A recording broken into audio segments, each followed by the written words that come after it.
Hi folks, you're bound to have heard of Max Grant from the Swan Valley Machine Shop. If not, I'll leave a link in the description below. But he's a great guy. He's a fitter and turner machinist, and he comes from a long line of machinists, and his channels are always full of great info and great projects. I especially like his tool making projects. Anyway, he's building a massive workshop and he's in need of a shop warming gift.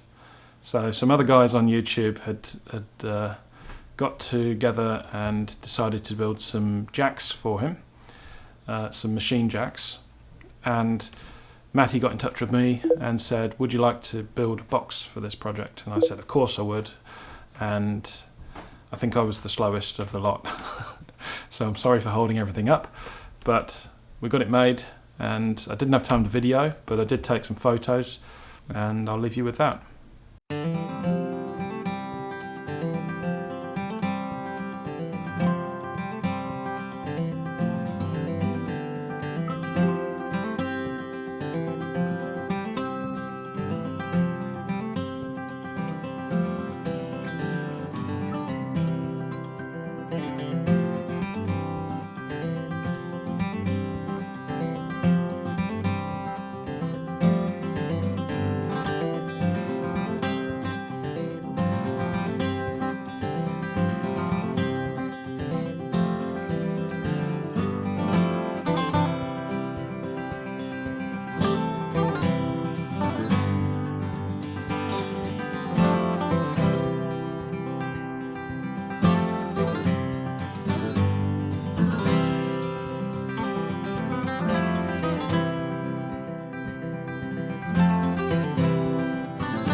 Okay, thanks for watching, and I'll see you in the next video.